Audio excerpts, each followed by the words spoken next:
Yeah, the trains go really slow going up that grade. You see how they stack those cars double? That train's at least 24 feet tall. Probably 25. That's why they have to make the bridges so tall for the trains. Because those cars that are carrying those shipping containers are about 5 feet off the ground or off the rail, and the shipping containers are 10 feet tall, so that's about 25 feet. And all of the railroad bridges from Texas to here are really tall to accommodate those double stacked shipping containers.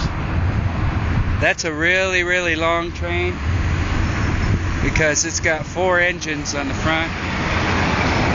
It's probably got 2 on the back. So it's probably, about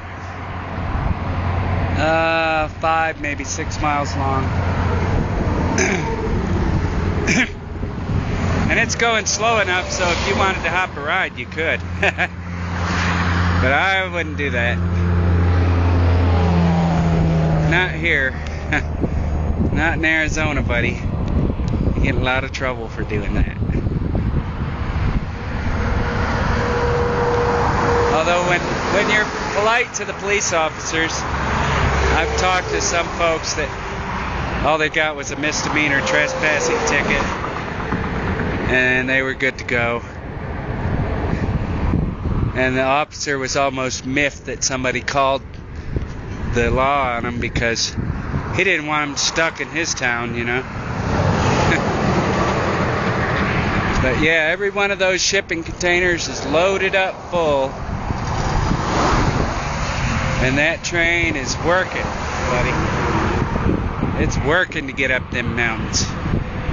Just like I had to do. Cause them some big, big mountains. Big thing. Anyway, this is Tommy on the Pan America blog ride on a shoulder that's way too skiddy. Thanks for joining me. Bye.